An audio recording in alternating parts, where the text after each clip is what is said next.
There it is. Yes. Did you copy that? I need to open up the meetup page. I found that before.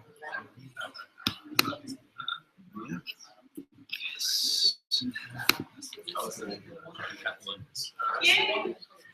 We're just going to share the link on the meetup.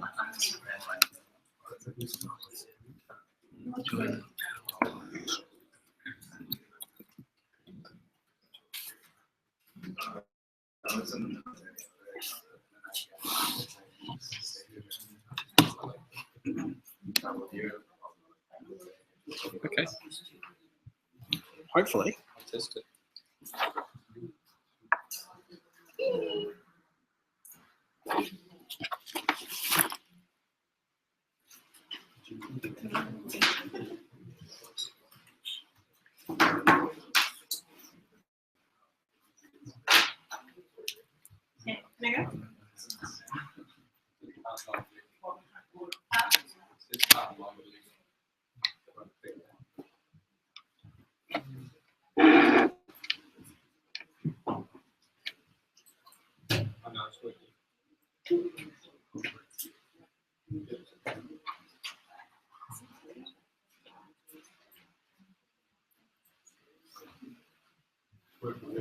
Yay! Thank you, guys. So good evening. I am Dori Tunstall. Welcome to the Melbourne Professional Design Anthropology Meetup lecture. I am the special guest today.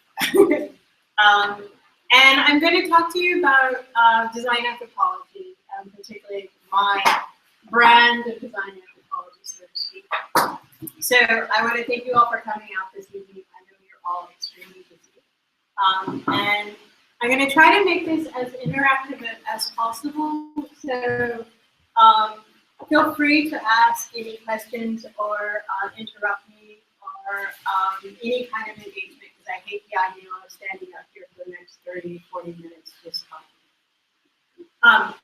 So the talk is the 5 iterations of design anthropology, a journey of both my life as well as the discipline of design anthropology. In terms of the structure, it's really, I'll talk about the concept of design anthropology that I'm locating in a particular place at a particular time. Give you a little sense of the context, both in terms of what I was doing at the time in terms of my career, that set the stage to why I felt I needed to define design anthropology in a particular way that I did at that time. And then, of course, because this is design anthropology, give you a couple of cases of application. So at the time, a little very brief glimpse into some of the projects that I did that then put that idea of design anthropology into practice. So in that point, after I've done, like I said, with one iteration, feel free to ask any clarifying questions or anything before I move on to the next iteration. So let's go back in time almost 10 years to 2006. At this time, I was very deeply engaged in Tai Chi.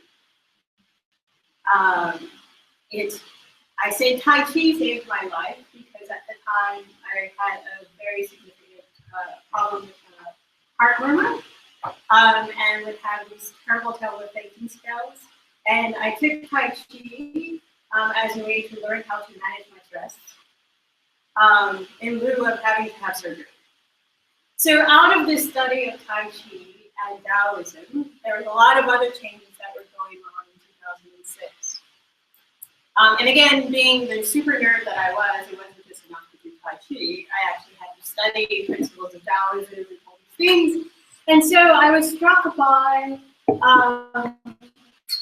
some of the important concepts in Taoist teaching.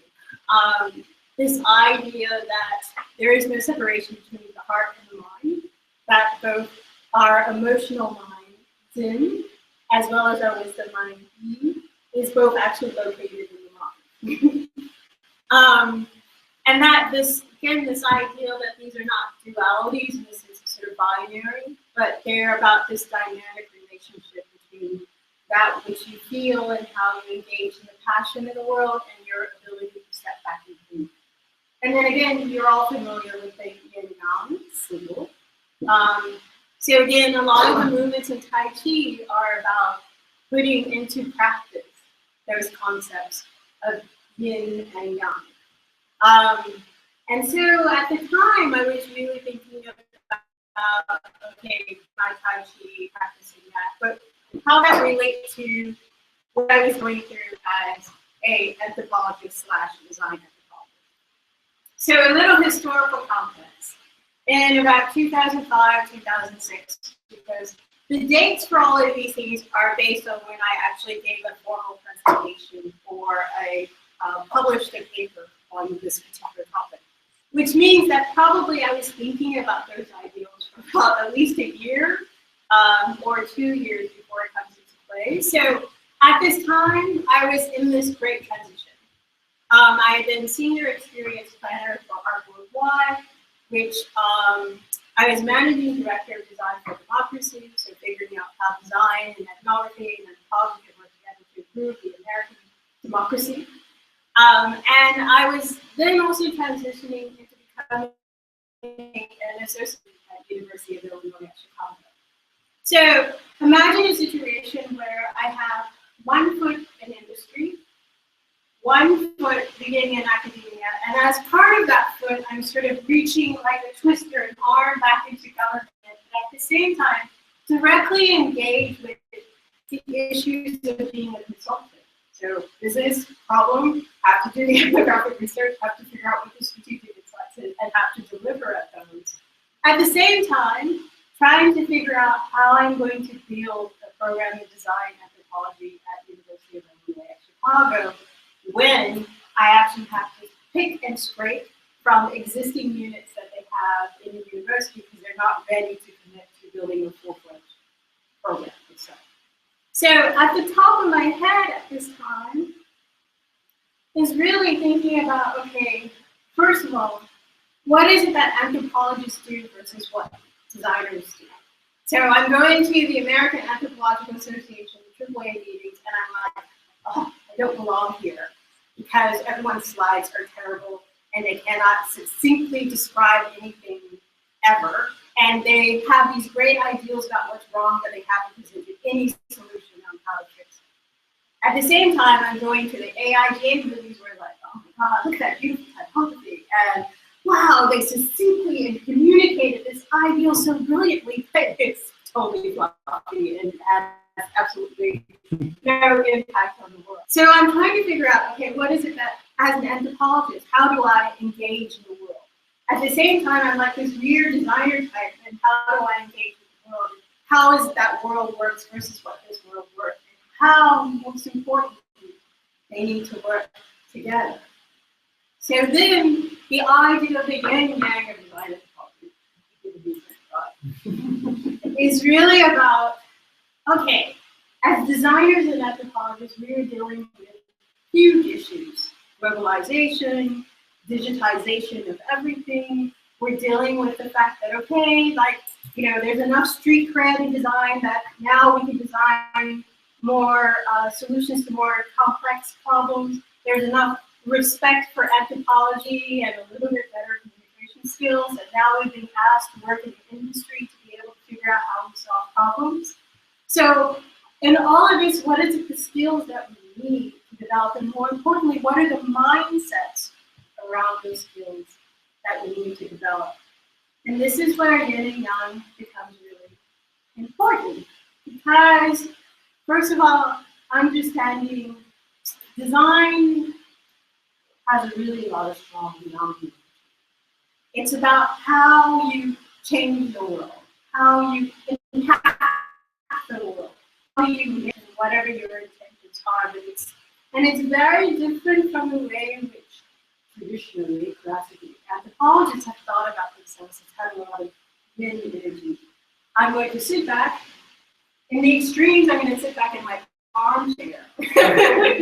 But I'm not that far back, but I'm going to sit back and I'm going to reflect on the world, and I'm going to be open to the world and let it come to me. I'm going to yield to the world to understand what's going on. And maybe, like I said, the problem is you get stuck here.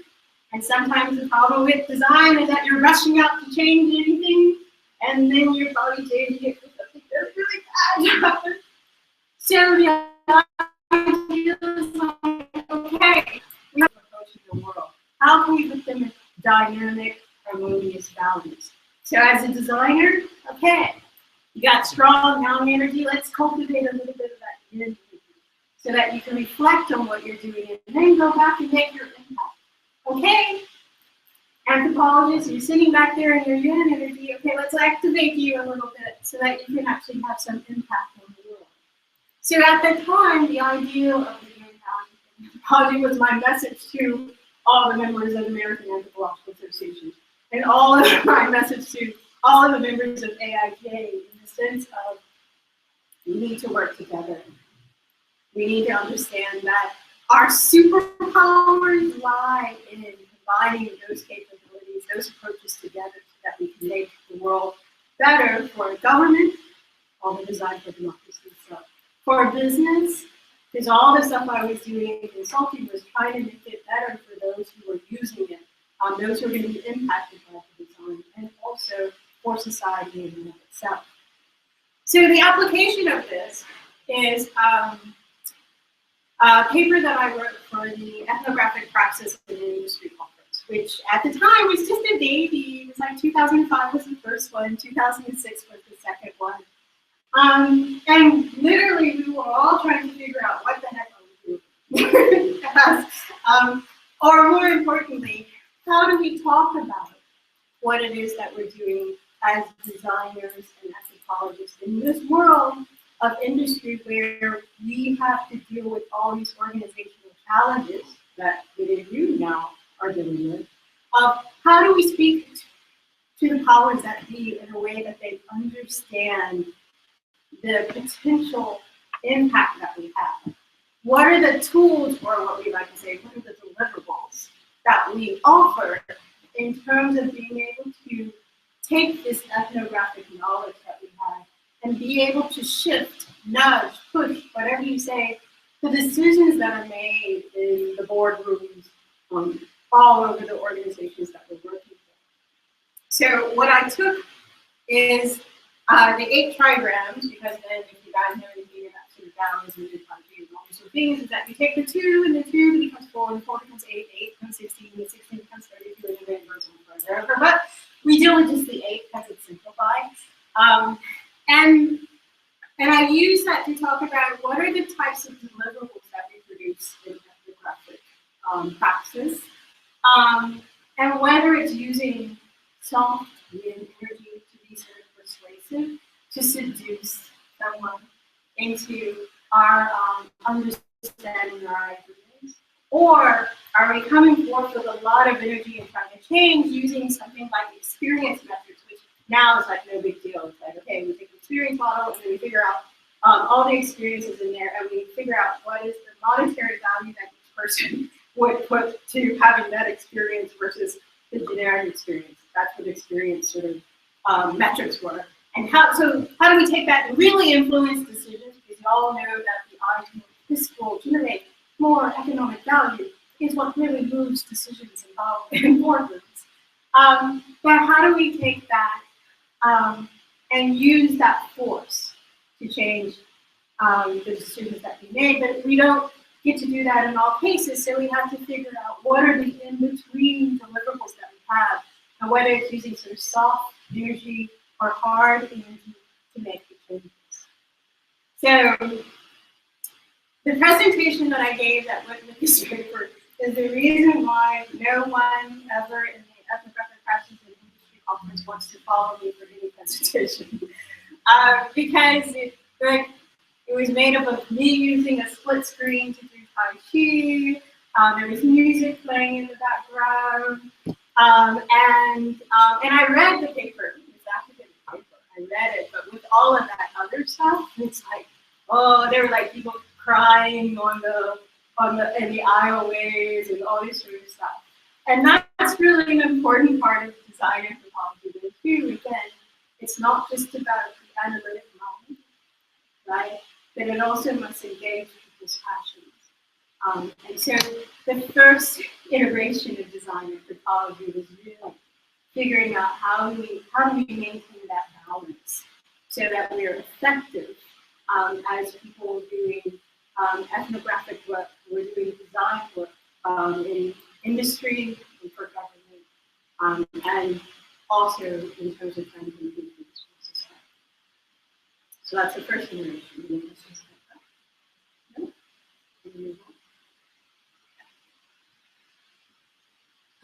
So everyone knows Kwame. Can any of you sing the lyrics? So at the same time, this whole cool yin-yang Taoist thing was happening is that there is the part of me that is highly analytically trained. So also at the same time, I was thinking about what's like design anthropology in terms of form. And this has to do with the fact that the yin-yang of design anthropology is really talking about what design anthropology is, where Kwame, for me, was more about trying to help me explain to other people what design anthropology was not. So, for those who don't know Kwame, Kwame comes from this anthropologist named Alan Bernard who did this book called History and Theory of Anthropology, where he describes theory being made up of 4 things. 1, a set of questions, a set of assumptions, a set of methods, and a set of evidence. The context around this is that, okay, I left industry and my beautiful salary, and went to go teach full-time at UIC. Again, Kwame, as you all know, continues through all of the teaching that I've done at Design Anthropology at Swinburne. But when I was teaching, again, the interesting thing is who I was teaching and what I was teaching. So I was there at UIC, like, to teach research methods to everyone in design. But part of that is also teaching research methods to what was called the interdisciplinary product development class. So what the sort of design factory does now, we did 10 years ago. And actually, when I came, they were already doing it for 10 years before that. So 20 years ago, there's the IPD. And this was a class that was made up of engineering students, business students, and design students. And then I normally came in and did like the lectures on how to do ethnographic research and do the analysis for it. And then later on, I was one of the co-teachers of the class. So this image is of a meeting that we held with Motorola, because the whole point of doing the interdisciplinary product development class is that we work with industry clients. Eventually, we got a beautiful space, like sort of design factory desk, except like 15 times bigger. The Motorola UIC Innovation Center. And the big challenge then was trying to explain to engineers what it was designers do, and to designers what it was that the business people do, and to what then anthropology, or still design anthropology, meant to all those things that what they were doing. So again, Kwame, everyone has their own set of questions, assumptions, methods, and evidence. What a wonderful way to help us analyze what is the differences and similarities between all of these different disciplines. So I like Kwame, you all know, because it's pretty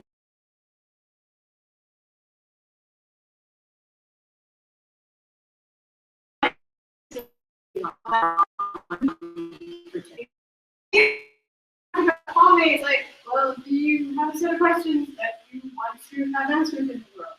Yes. Do you have a bunch of assumptions about how the world works? Yes.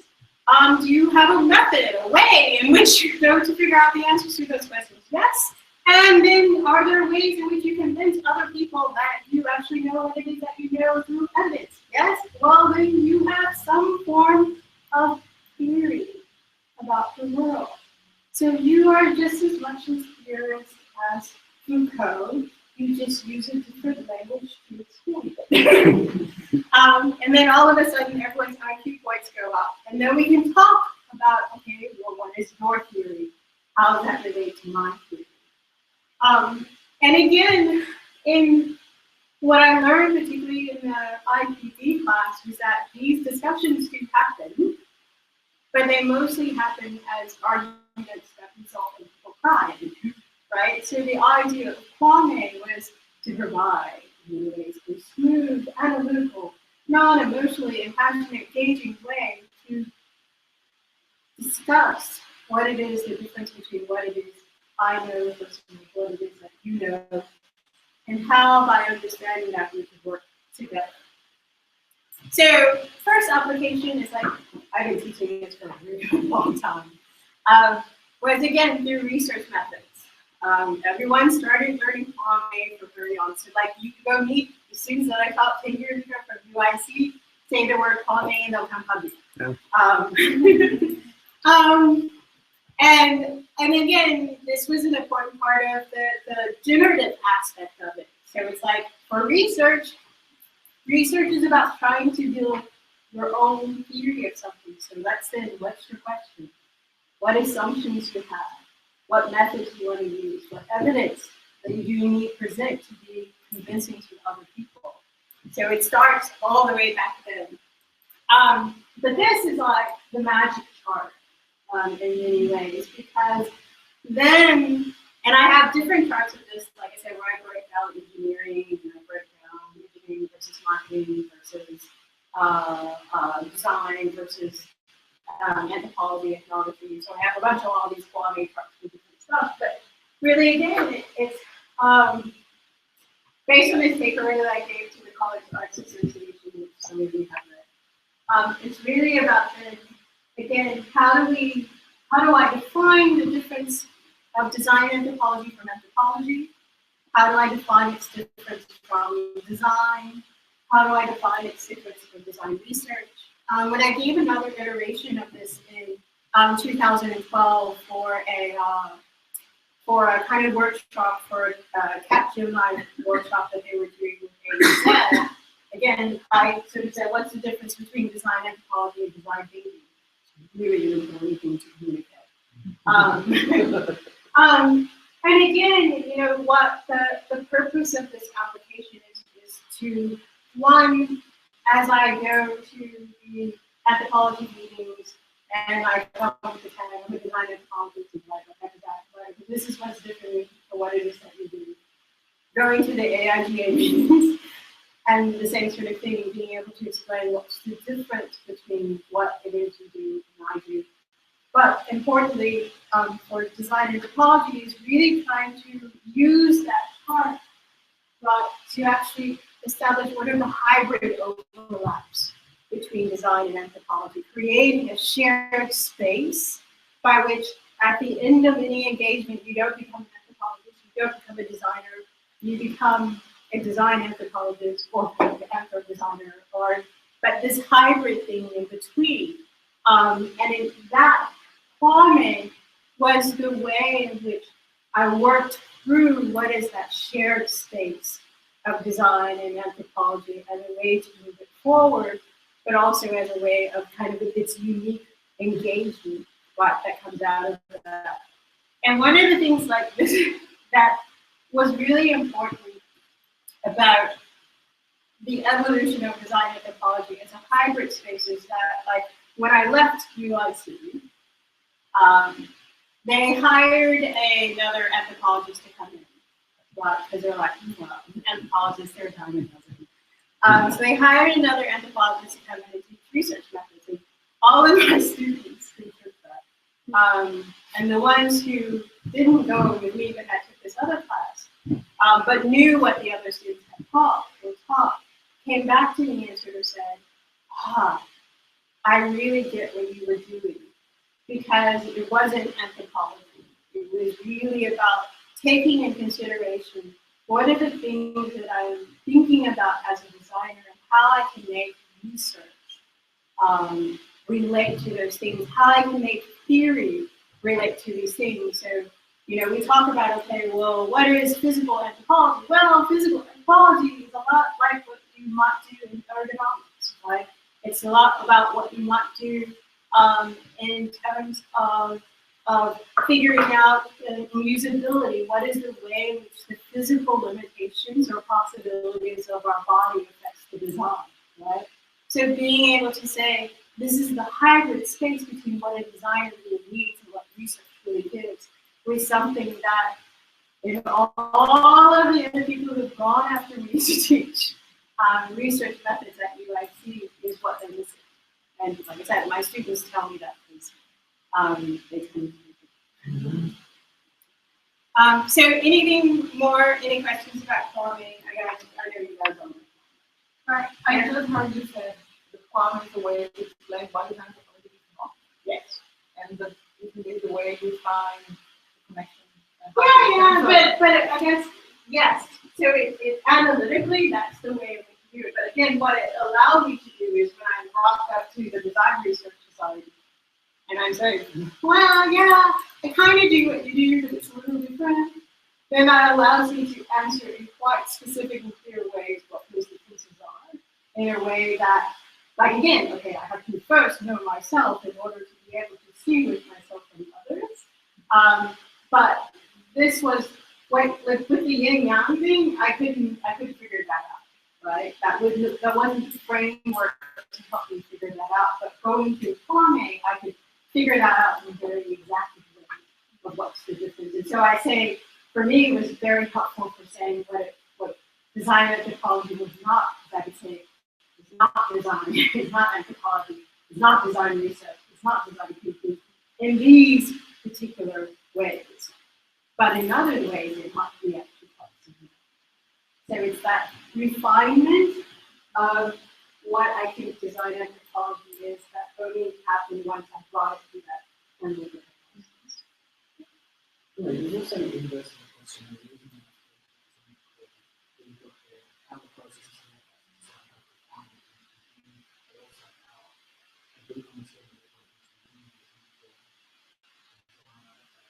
Yeah.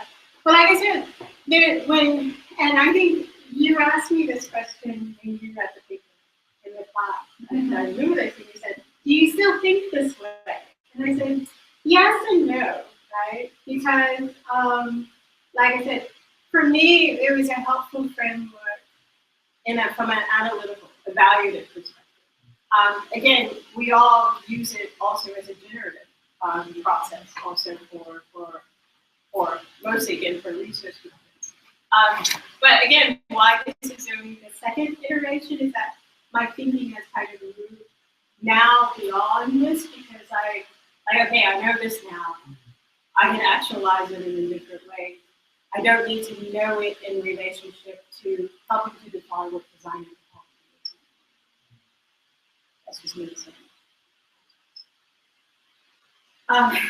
So thank you, Erin, for the moment.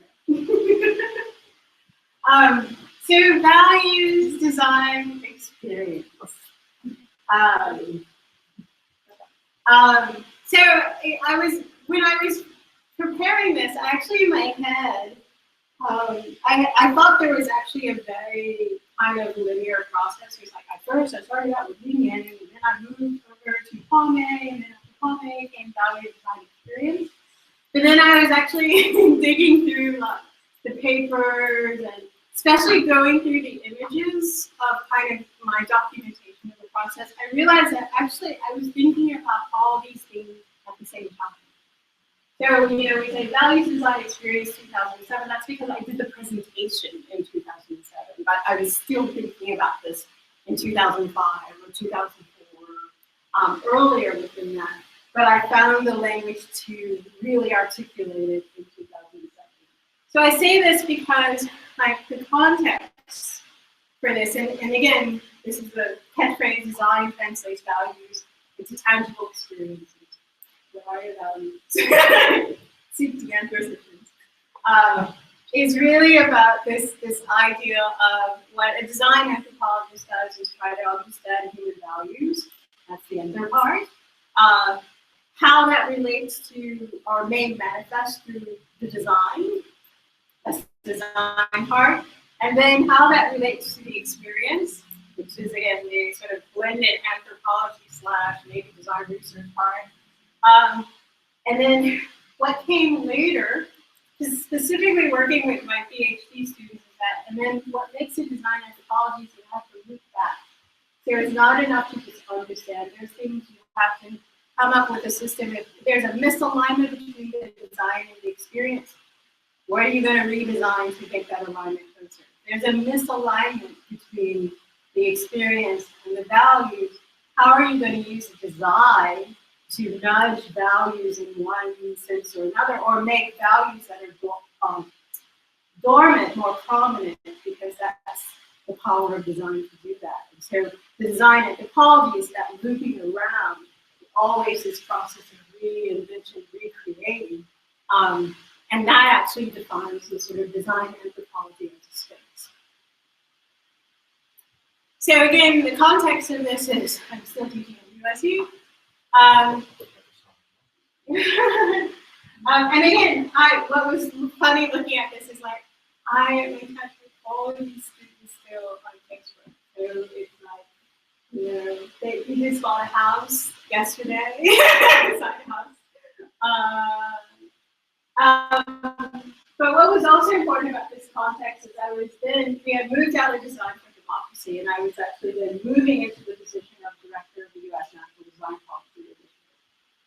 And so what you see here is students who were trying to figure out, to prepare for the U.S. National Design Policy Initiative, I actually had to study all the design policies that existed. And so what we went through is I had a whole collection of National Endowment for the Art reports. And so the students were there helping me map over the history of the National Endowment of the Arts. What are all the specific programs and whether they fit in graphic design, interior design, or public art, or all these sort of things that they were helping me map that what was actually happening with the National Endowment of the Arts. So again, being the designer practice, you can all Post-it notes, and that's how we all learned it. So at the top of my mind at this time was, what is the value, not like the economic value, what is the value of democracy?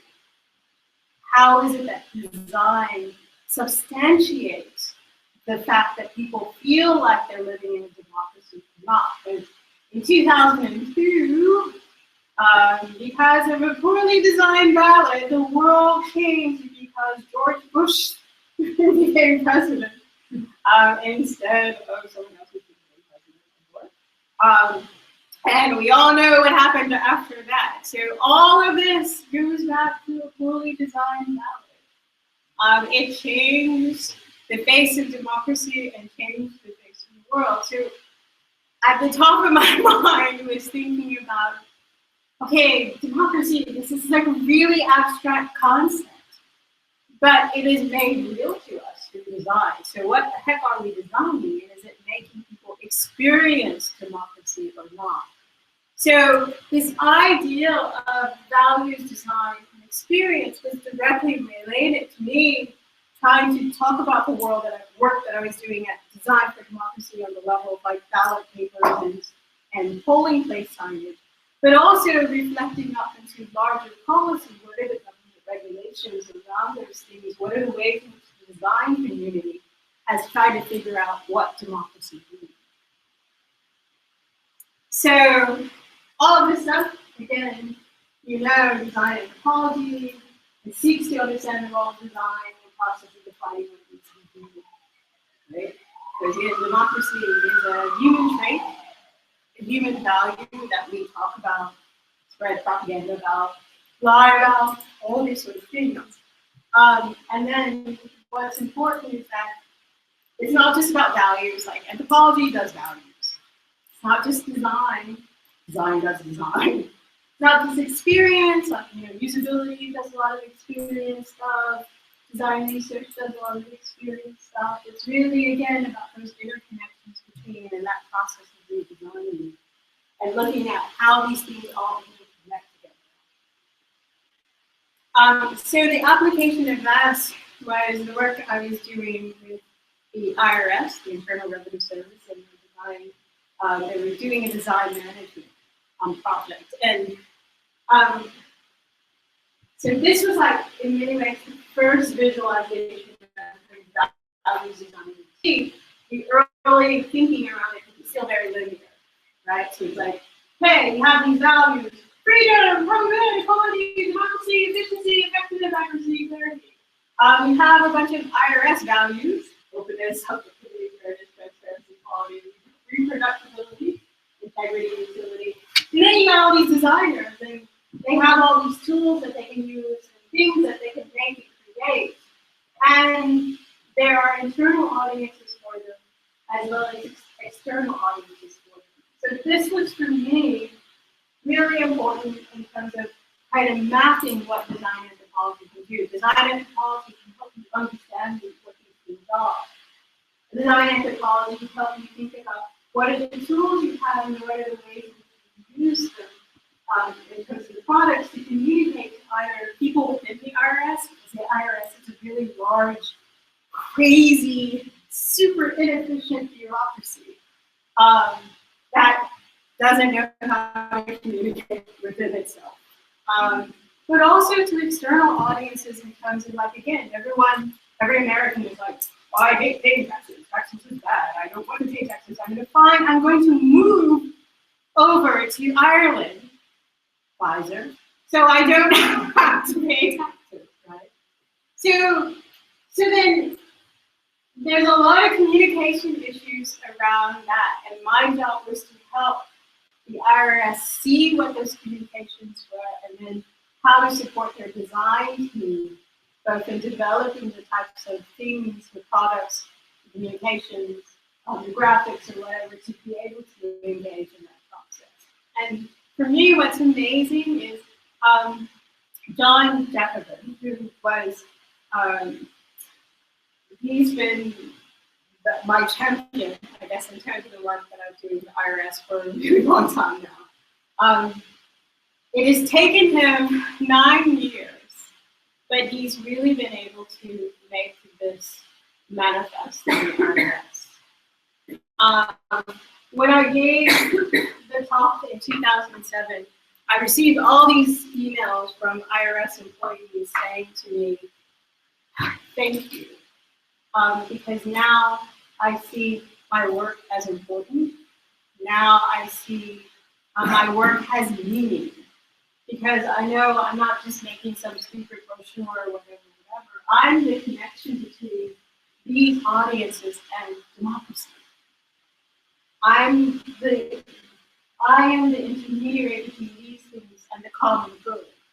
And so to me, it's like the best reward in terms of thinking about design anthropology that way was the sense of pride and meaning that we gave to the work of designers and what is like the most, at the time, the most downtrodden group of people in all of the IRS, right? Because they don't work on the tax forms like the sexy work, which is important. They work on the little brochures that go into the post office, and everyone again thinks about it's about making things look pretty. But now, as part of this work, John has developed a One IRS strategy in which he went through and got rid of every really badly, crazily designed logo in the IRS and created a color system and a graphic system that resonates with everyone seeing themselves as part of the same IRS, and then being able to communicate that to an external audience, to people who use IRS products. Right? They now run every year the Designers in Government conference, where they bring together designers in all of the major federal design offices together to talk about what are the challenges they all face. And so all of that starts with understanding what are the values and design and the experiences that people have around them, and design anthropology as a way to articulate what it is you're trying to do when you're trying to make values more prominent, or you're trying to improve the customer experience or the citizen experience of something.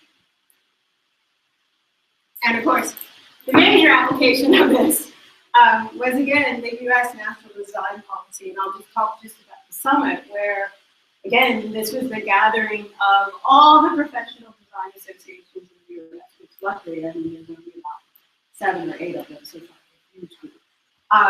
The major federal design agencies and the 2 major design accreditation bodies, all together in one room in the German Marshall Fund offices that the week before had Chancellor Merkel there, all trying to figure out what it is collectively the American design bodies have done in terms of design policy, and what is it that they can do next, because they understand again like that the relationship between the value of democracy, the designs that they all support, or supporting the people who make those designs, and the end experience that the American citizens should have with that.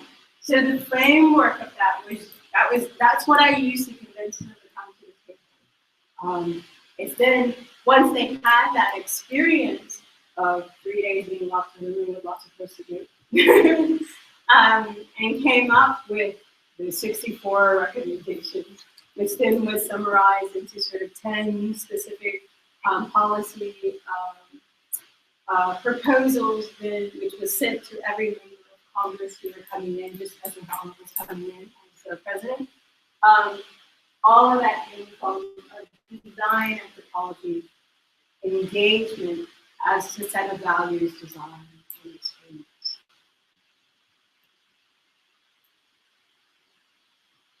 Any questions about that? Okay, so now we get to 2011. As you know, values, design, experiences, I still say that, and everyone's like, can you give me an example? And I normally give them an example of the voting process, and like, oh, that's so cool. But can you give me an example as it relates to me?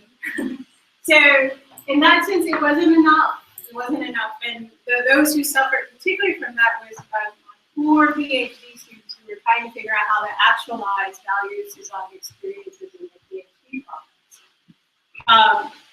So the concept, 7 principles, again, still related to values, design, and experience, but actually giving a little more guidelines about what particular types of values or how you approach getting those values. What particular types of design processes are we talking about, and what kind of experiences should be the intended outcome? And I'll kind of briefly go through them. First principle, value systems are dynamic. You all know this comes from like the process of transformation coming out of the Cuban anthropologist Fernando Ortiz. And for those who do not know it, transculturation. When cultures come together, collide in many ways, there are 3 processes that happen. One is a process of gaining culture, acculturation, of losing culture, deculturation, and creating something completely new, deculturation. So from a design anthropology, when we talk about understanding values, we understand they're dynamic. Each generation goes through that process of deciding what it is they want to gain, what it is that they want to lose, and what it is they're creating new. Second principle, from other cultures, and one should do that as long as you realize that it happens under unequal circumstances. So this is the lecture on appropriation and misappropriation that we have to do every time a new fashion line comes out and they take Native American or Indigenous design, right? So the point is to try to mitigate the unequal circumstances in which these borrowing from cultures happen. Third principle, again, you need to look at what's being lost, what's being gained, and what's being created new, and it's by looking at that you get a holistic picture of what's happening in terms of the value system and culture. Fourth, okay, eliminate the distinction between art, craft, and design, because even though design has its own sort of European history, I was just coming back from India and China. There have been places that have been making stuff for over 5,000 years. And so by breaking up those distinctions, you actually allow for those creative expressions to be part of your understanding of what it means to quote unquote design. Principle number 5, it's about dialogue and relational interaction. So all of you who know the Scandinavian participatory design or cooperative design system, that's borrowing from that. Principle number 7, it's all about shifting hegemonic value systems that are detrimental to holistic well-being, particularly a vulnerable population, but also dominant population, and as well as the environment. And that the principle number 7, the ultimate criteria of success is not a beautiful design award. It's not tons of money for your client, although that might be helpful. But it's really about trying to create conditions of compassion and harmony between people and the environment and everything else. Which means that the payback for anything you do in design technology will not happen on a quarterly basis. That's probably the minimum that you're going to see the impact of what you do might be 5 years. That's your minimum time frame to see what impact your engagement might be. So that requires a rethinking, especially if your PhD is only 3 years. So again, the context for this is Swinburne. Like all the questions that you guys were asking me about, again, what is design anthropology, how do I use it, and how to actualize values in my experience. But it also comes out of this amazing experience in terms of building a network around culture-based innovation. And so this image is from this is day number 4 of the Bellagio Center, Rockefeller Foundation sponsored Culture-Based Innovation Symposium, where we brought together 19 mix of designers, anthropologists, and innovation consultants, and indigenous activists to figure out 2 things. One, what is the space of overlap between design anthropology and indigenous knowledge?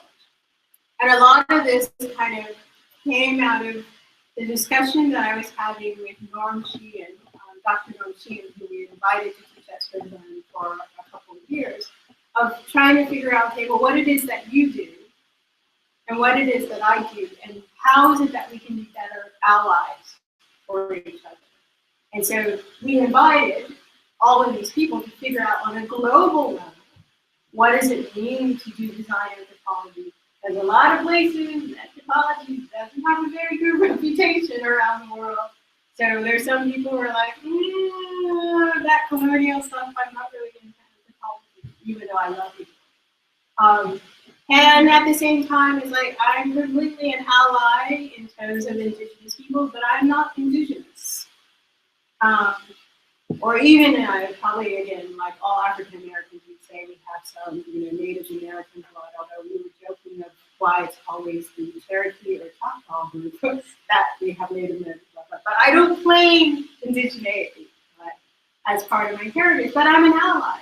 So how do we create a space for us to work together and do the hard work of how do we make design and research and innovation and entrepreneurship work for the communities that we support?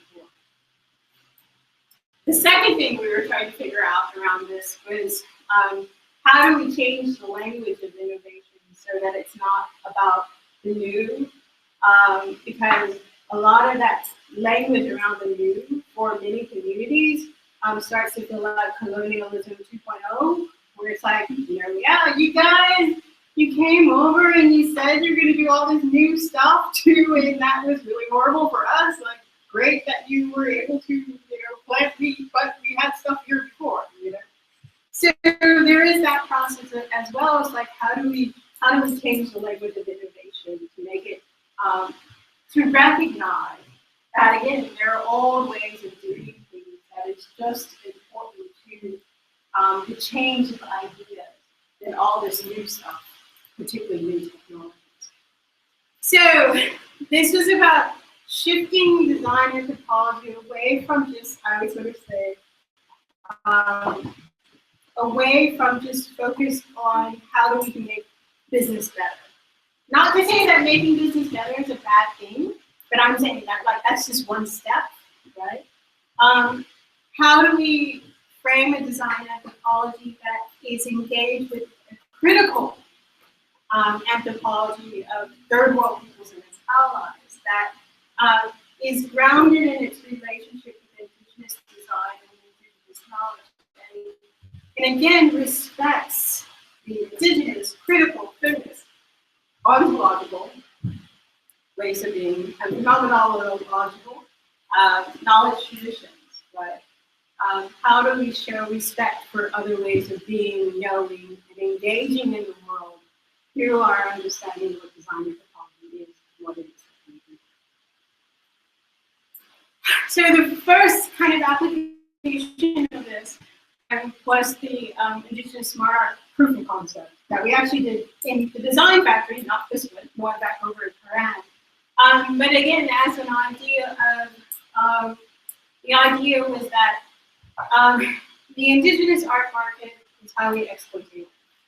And part of that has to do with the fact that in one system, in the indigenous, and sometimes in the indigenous system, the creation of the artwork is mostly just a vehicle for storytelling.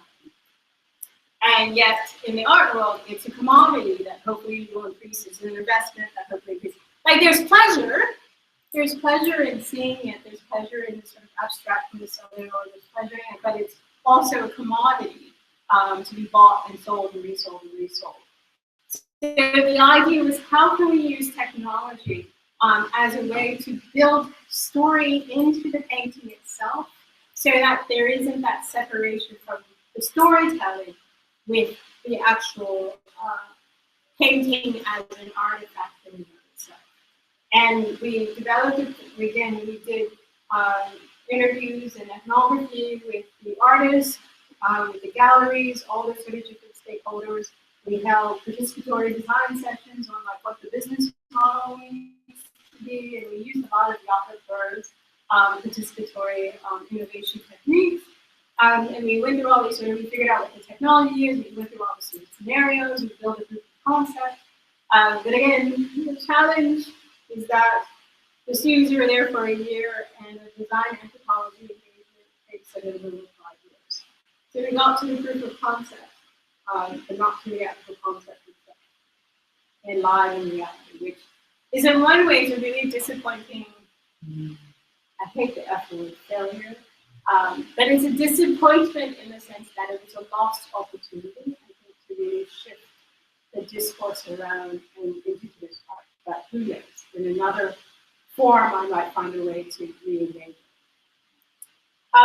The second application of this is the work that I've been traveling all around the world, particularly to India and China for the last few years, which is the Living Blue Project, which is formally, it's about trying to understand the role of the designer in the changing culture around indigo dyeing in India and China. But really what it's at the heart, what it's trying to figure out is what does design anthropology mean and what it can do in an Indian context? Like what would an Indian design anthropology need to look like and need to focus on and need to engage with? And then the same thing with a Chinese one.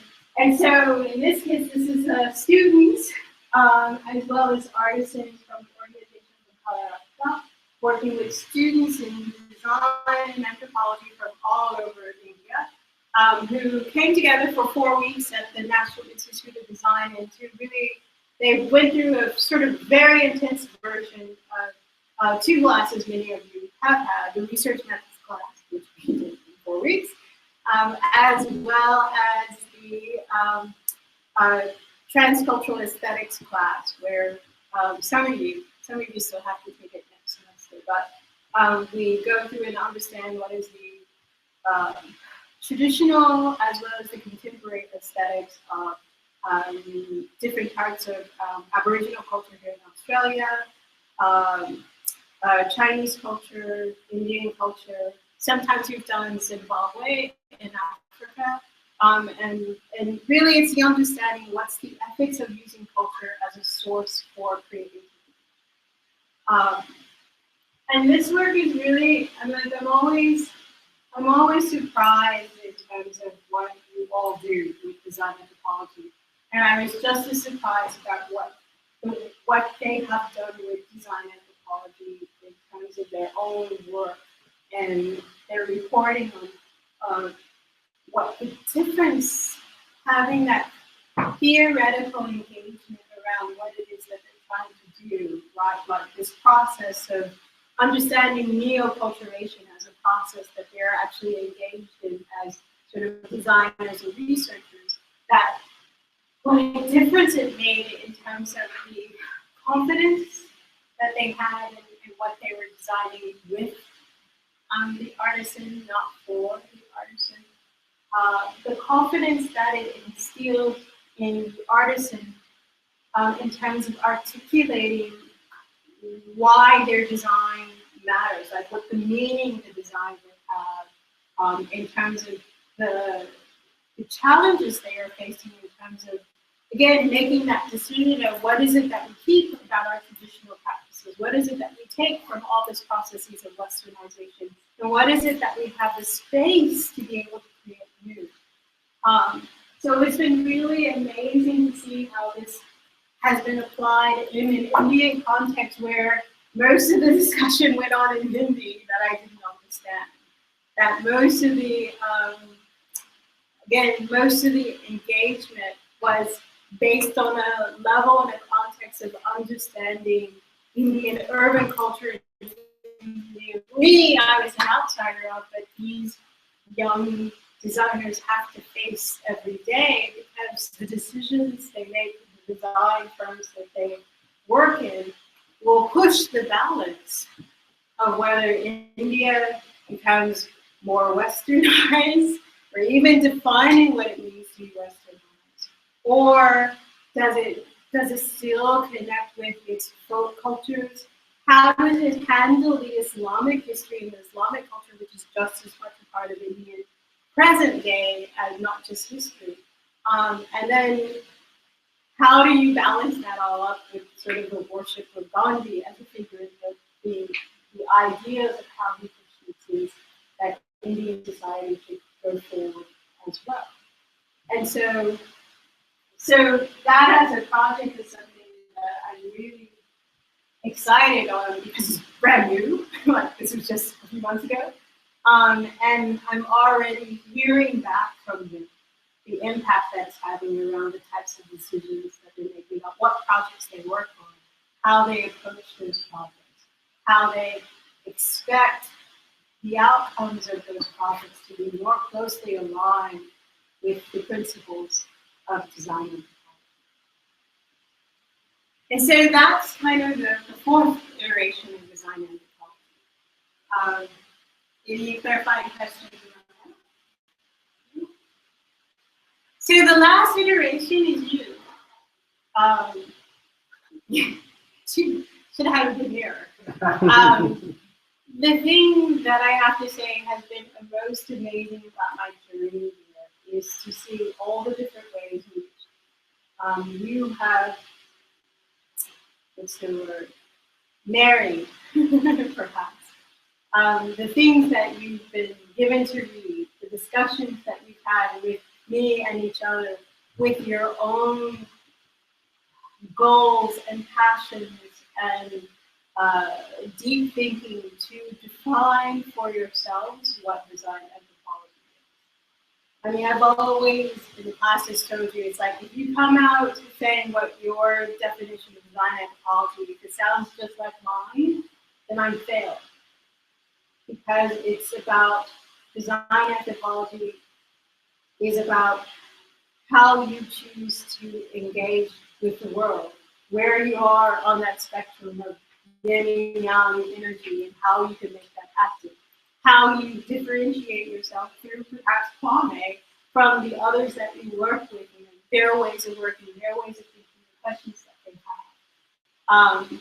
The thing that I hope you maintain in your core is that idea that it's really about understanding the meaning that values have for people, and how through the work of design that you can enhance those experiences of the meaning. And that you do so with a sense of ethics, a sense of principles, a sense of compassion, and a sense of the important role that you have as a person who can make meaning tangible to other people as a way of engagement and negotiation, and as a way to help us be more harmonious in our relationships and compassionate in our relationships to all things, living, dead, supernatural, or whatever that exists. And so I guess I ask you to continue to let me know what the 5th, 25th, 905th iteration of design anthropology is as you make it your own, and you continue forth with the experience that you have. So thank you.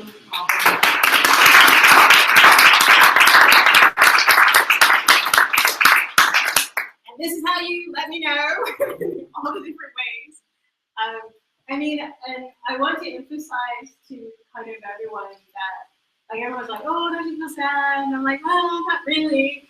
In the sense of that, you know, I've lived a few places now, and I know that you can stay in touch with people. Like, I'm not joking when I say that the students that I had 10 years ago, I know that exactly what they're going on. They show me, they still send me their projects that they're working on. They send me articles to read. They check out the things I say they should be reading. They call me up and say, Dori, what books should I be interested in reading this at a particular time? So the engagement will never end on my perspective. I'm always responsive to you. It's just these are the ways in which you can continue that engagement, because, as I said, I'm very, I don't let go of the relationships that I think are important.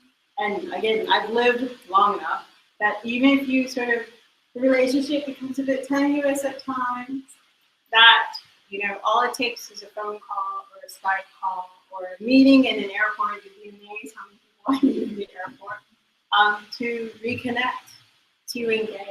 And so I want to do that. I'm not saying goodbye. I'm just saying see you later. And later could be very soon or very far, but I'm always present with you. Thank you.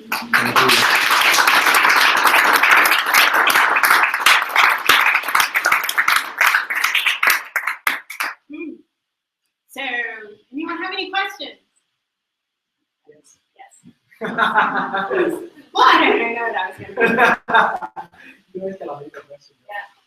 I'm relieved I'm very happy on Facebook.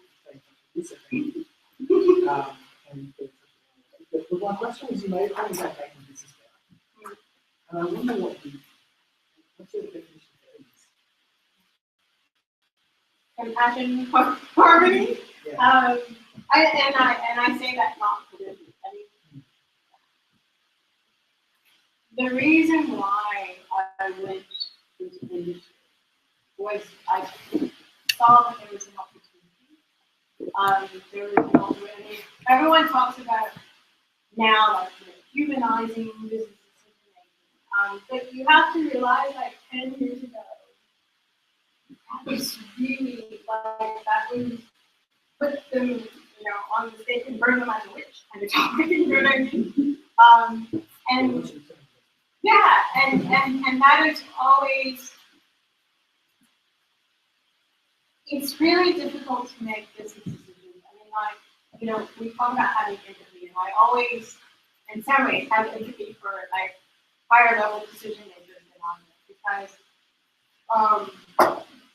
it's really tough making decisions that directly impact other people. So I always saw my job is to give decision makers the right information to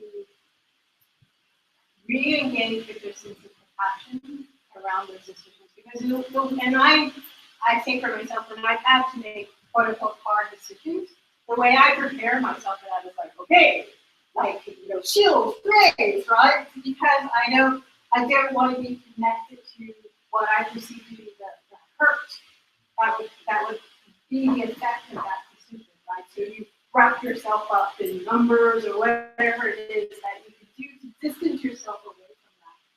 And so I always thought my role in business was to say, I know it's painful, but you're only going to make the right decision if you maintain that connection, if you maintain that sense of compassion. And so I'm going to give you the video. I'm going to give you the video to help you do that.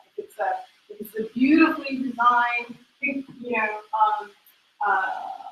booklet with like pictures inside, I'm going to give you that. It's the poster. I'm going to give you that. I'm going to give you all those things that you need to make the decision, to make that decision out of compassion. And so the problem, I think, when I think of what's the problems of business, like all the things that I can think of, all the things that cause me fear, is that these decisions get made without this unified, basically, sociopath. I was going to say, I consider the social that's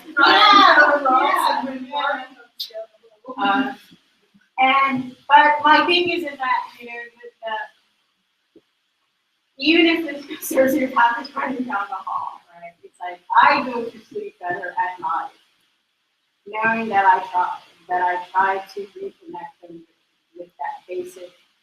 I don't even say humanness, right? What does it mean to be human? To reconnect them with whatever it needs they need to be connected to, so that they're able to engage compassionately in what the impact of the decisions will be. So anything I think that allows that to happen is what makes business better, right? And business today is a lot better than it was in the past. Yeah. Yeah. At work, for example, when I first started talking about creating a safe space for my team, because I had a young team, and they need to be able to make decisions, and people say, fail in terms of innovation, and we were talking about changing their own innovation. That's totally different. But when I have a team that's young and they need to learn, I need to create a safe space, not for innovation to happen, but for them to be able to do their tasks and be able to learn. Because when you're in a flight, you're not learning, you're scared that you might make the wrong choice, your impressions are intimidated and all very easily, right? So I think part of that isn't so much about sometimes big decision makers, it works the other way around in terms of you as that middle person that you think you don't have to have, that middle manager to actually go, that's how I see design anthropology. Am I creating the right space for my team?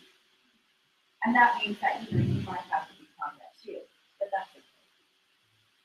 And then again, within that is that I've always thought, again, when I spoke to many of you, it's like this is the life of misfit fortunes, right? So all the people who are quite along, including myself, right? Like the point of establishment of anthropology is to create a safe space for all those misfit toys to find community, to find meaning and purpose in the way that they kind of lawfully look at the world, and to equip them with the tools and the theories, whatever, to help solidify their sense of self, because you go out into the world as pioneers, right? You have to create that space for other people.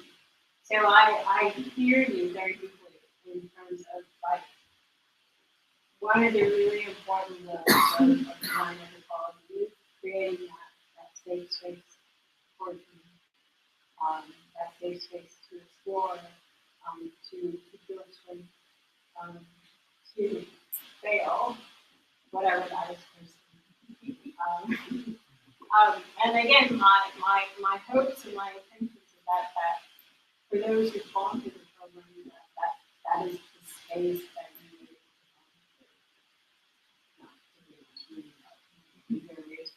need Any other questions? Ask now. Because on Twitter, you only get 140 characters, and all you get. There's a lot of things around experience design. You know, you talk about experience modeling, you run that code in that last little. It's getting commoditized, and so it's using a lot of the meaning. I find that a real challenge to bring that back in because, you know, once it's commoditized, it can be done quicker, and how fast it can be efficient. How do you go around, you know, creating the design around wanting to actually engage with that person? You know, so even about experience modeling, you actually still has maybe like the values and everything attached to it, and you can sort of avoid it becoming commoditized. Well, I mean, the thing is that, like, you know, working in the industry, like the first project team that I worked on had about 11 people, and each of us was highly specialized. Like my job is to only do technology. Right, so that's like the. But then it was the luxurious 8 to 10 weeks of research. I was like luxury days. Within a span of 1 year, that we had a team of 5 people, all still doing what the 11 people did before. And that luxurious research time was reduced to about 2 weeks of recruiting for the typical that 1 week of data gathering and 2 weeks of research and analysis and deliverables production. That all of those who had PhDs were kicked out because they were too expensive, and that they had sucked all the knowledge that they had into the manuals so that anyone could be experience. But and I guess the sort of the way to respond to that, I guess, was two ways. Understand that the algorithm is going to happen. I always talk about that. They're going to find a way to make it more efficient, more cheaper, faster, cheaper, based on that stuff. The thing is then that just means we need to shift, whether it's laterally or whether it's hierarchically, up out of that space. So they commoditize experience. There's no other way to explain it. They commoditize it. So my response to that actually was to develop a smart anthropology program because I still thought what we were doing was valuable, but I recognized that they no longer wanted to hire PhD students to get in the same way. So it's like, okay, if I can create students who have in the States, is it in that age, who have that depth of understanding. It won't be the same as mine, but you don't need someone the same level as I am because they've already stolen that knowledge and put it in a manual. But you need to have someone who understands the nuances, not just fill in the blocks, maybe I will do what they've done, but to understand the nuances. So let me create space for those people who could still bring that need, but do it faster and cheaper because they've been able to learn from what I've already known and then surpass me doing that knowledge. That's certain that the answer is not necessarily go start your own design anthropology program, although I would the answer is that it's understand that it's okay to shift. That when the work no longer is challenging for you, that means you need to create new space. We use this as a brilliant kind of thing. At the last culture-based innovation meeting, we got to work with these dancers at the dance. it gave me the most perfect example of what leadership is. And so they basically, we can't do it yet, because it's not enough. Maybe we'll do it later in is that they had us do flocking, right? So this is where it's like, okay, one person kind of goes in there, and everyone, like 50 people have to kind of follow what they're doing, whatever. And it's like, then what they said that was so brilliant to me is that if you turn around and you find like there's no one in front of you, then you're the leader. You then sort of decide the path and then you're going to follow you. And the beautiful thing is that as people sort of move organically, you don't have to always be the leader. Someone else might find themselves leaders to follow. So I see that that's the way to deal with that situation. Is that, hey, you find that there's this path and something you can do somewhere, but there's actually no one else in front of you. Then you're the leader. Create whatever it is, that new service offering, that new kind of engagement, or whatever it is that brings that challenge and that mystery and that excitement back into the work that is done. So that, okay, there may be monkey typing or whatever you do, but you're actually in this other space doing the exciting work. And understand, you're not going to have to be there for very long. You're going to change, things are going to move. They're going to say, oh, that's really great. Let's figure out how to make it cheaper and faster for someone else to do it.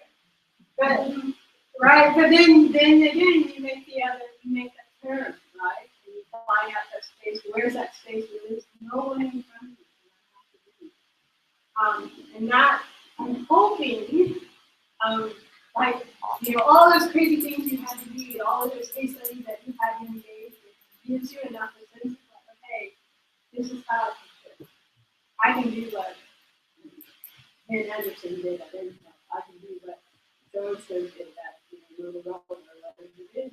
You get a sense of, like, what the possibilities, how you can move and create new spaces for yourself. Then the others get challenged and doing not so interesting. I had a really interesting experience the other day where someone was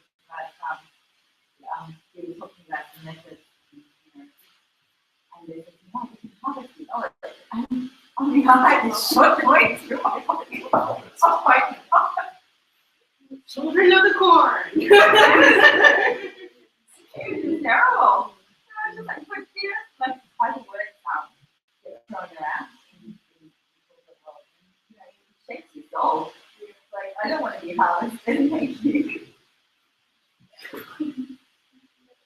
Yes. Parker. So I have a question for you. Yeah.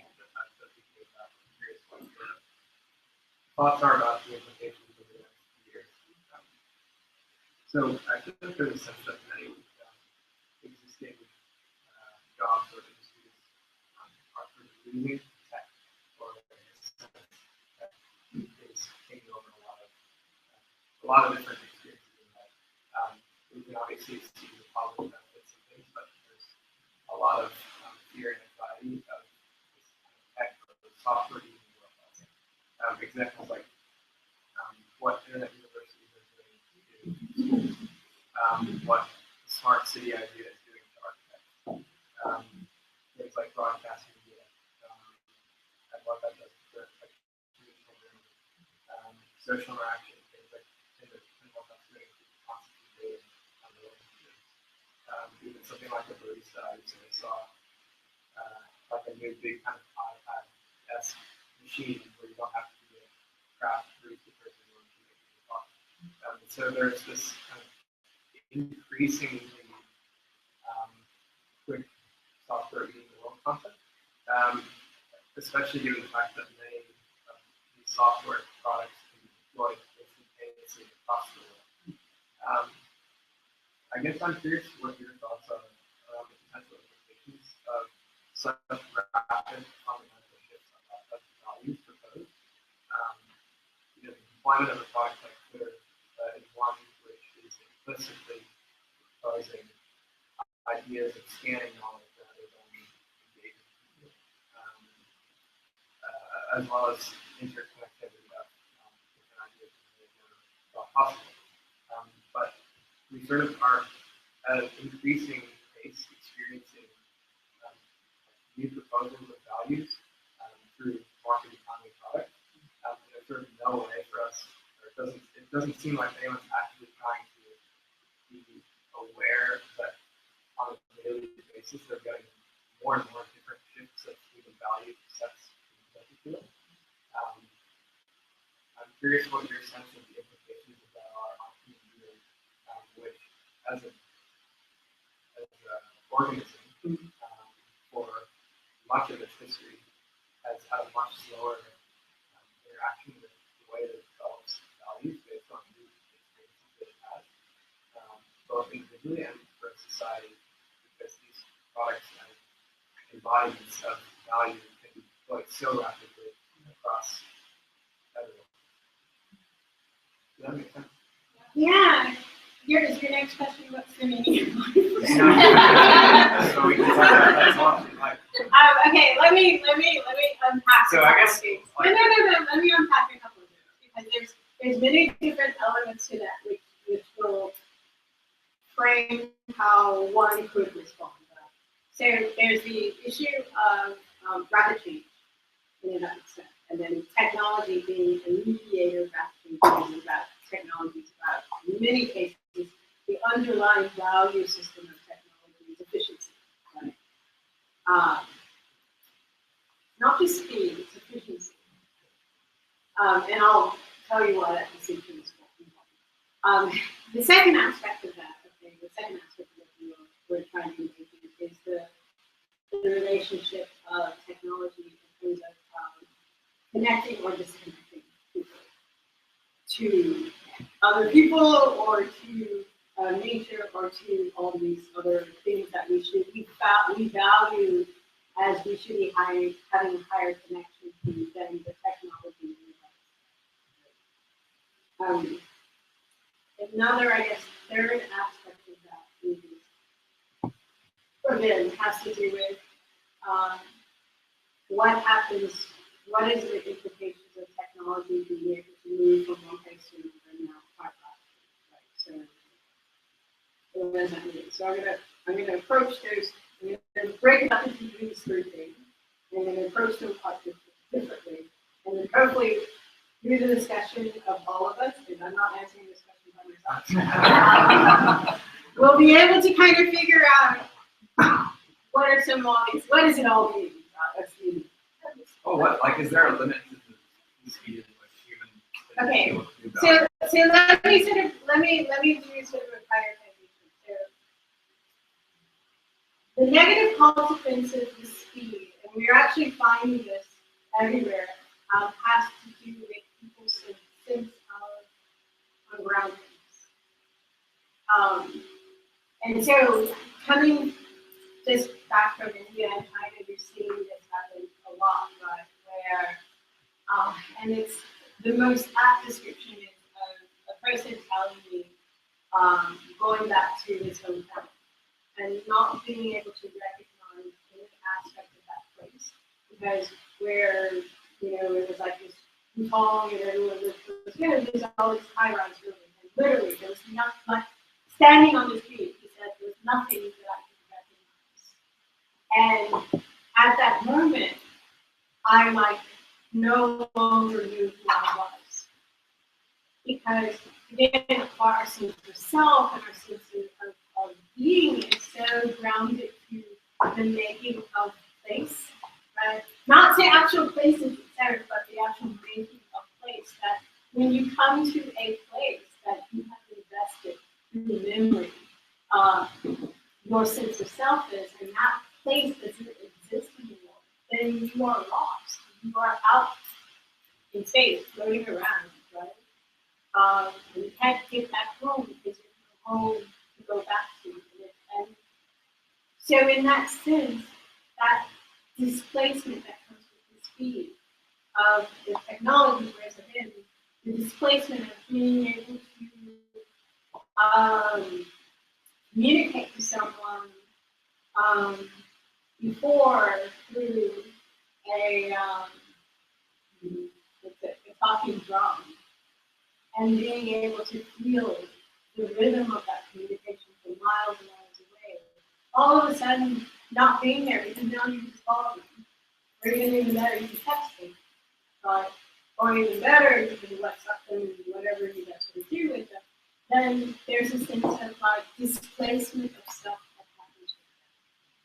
And that's what makes the speed of technology while we're all really coming out. And again, like, it's been really interesting because, like, Sarah and a friend of mine told me something like 87% of Indians between like the ages of 20 and 45 are experiencing depression. And that has to do with how quickly society has changed so that people don't know what values they should have. Right? Like the only people who have any strong opinion are fundamentalists, and then everyone else has no freaking clue of who they are and what they should be doing and how they should be going forward in the world. Right? And it has to do with, again, that sense of place where you go to this place and may have this particular you may have done this particular thing, and then you go there 5 years later and there's like a big shopping mall. Completely decentered from your memory of who you are and what that goal is. Now, this I think is the worst aspect of technology. Is that we have allowed the speed of change to happen. Like now, I'm expected to get a new phone every year. And not because of the hardware, because the software is changing so fast that like I get messages from my phone saying you need to get a new phone because our software won't download it, right? Thank you.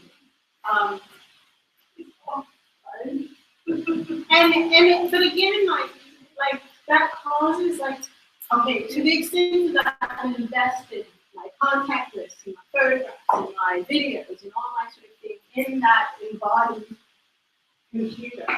And being told that now I need to get rid of that because I can't do more whatevering during the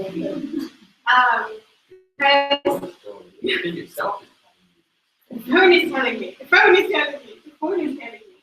Like, that's distressing in and of itself. So you imagine the scale of it, again, it's not just the embodiment of the phone, but the embodiment of the neighborhood, the embodiment of, like, the way in which I've learned, or the way in which I'm supposed to teach. All these sort of things have moved so that I'm displaced in terms of who I am. Now, what's the solution to that? Can we slow? I think in some cases, yes. Do we slow the rate of buildings going up because the population continues to grow? That's a hard one, right? So people need homes, right? So I guess the thing is in terms of the speed of technology, I think we need to help people find other ways of grounding their identity.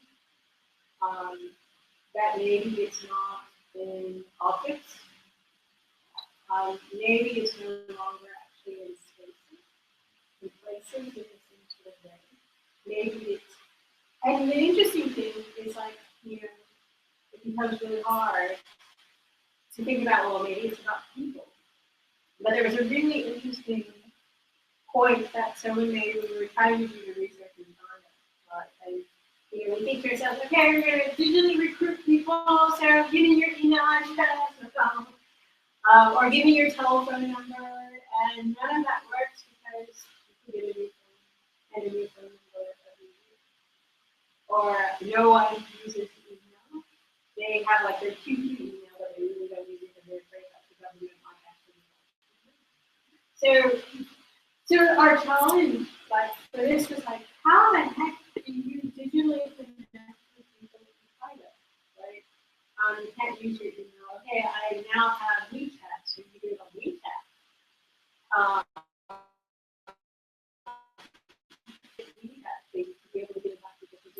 so this is only to say that our technology and the way we use it is changing so fast that if you think about phone numbers and email addresses and Twitter accounts and WeChat accounts as the way in which we maintain connection with people, we can't even do that. If I decided not to use my phone number or email address, if I went off of Facebook, how would you find me? How would you contact me? How would you be able to do it? And that's what we find ourselves in today. So the solution to that, I think, has to do with the way in which we value other people. And that's a slow change. It's a slow change. Because, you know, the truth of the matter is, like, we talk about, like, oh, the good old days. And I talk to, like, my grandparents and, you know, I get stories from them about, like, their grandparents. And really, like, people treat each other like crap in the past. I mean, we like to romanticize it. And yes, they were closer together, but that's because they could meet each other. So what they would do is that they would be in one place, but they would torture each other. Like, whoa, if you were like you know, like, why was banishment considered better or worse than death? Right? Is that because people treated each other really badly in small communities. So we can't romanticize the past either. All we have to do is we do need to slow things down because we're not thinking about the impact of it. We say, let's build these skyscrapers, but we're not thinking about the impact that has on, again, people's sense of memory, people's sense of place. How do you memorialize it? How do we do that? See, that's like a different one, but I think that's a part of the problem. I think the second aspect of sort of technology in terms of connecting and non-connecting people, I think the jury is out on that one. And the reason why I say is that there were some studies that a friend of mine did for Motorola, some technographic studies. And what they found is, you know, again, all these companies are worried about in a different way. What is its impact on these technologies and the way we communicate?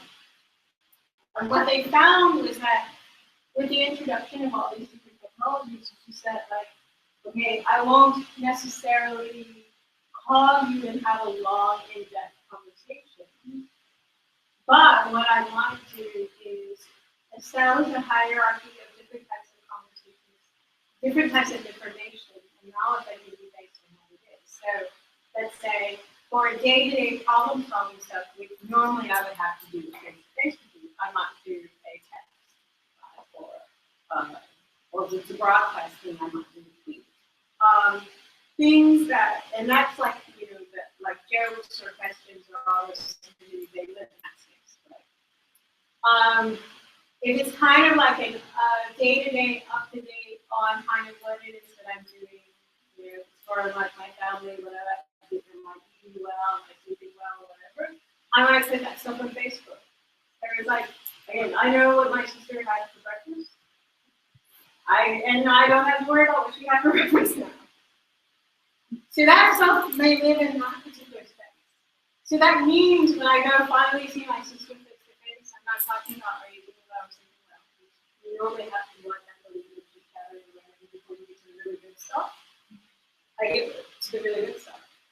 Right? Because I know the context from all these other ways in which things can communicate, and I can get to the part of those conversations which are ambiguous and messy and all those sort of things, which is when you need that face-to-face conversation. Because if you start crying or something, then I want to be there physically to be able to support them. That means all that other stuff lives in all those other channels, all those other ways of expressing things. And that is what technology has allowed us to do, to begin to separate the medium of communication we use for the different levels of intimacy, let's say, or the different levels of seriousness that we have around those limitations, but it hasn't made us not compete. We just now find many different ways to do that. And so what do I do with that? What do I do with that? Do I take it down the phone? Do I take it down Facebook? Do I take it down Twitter? I say we can use it better.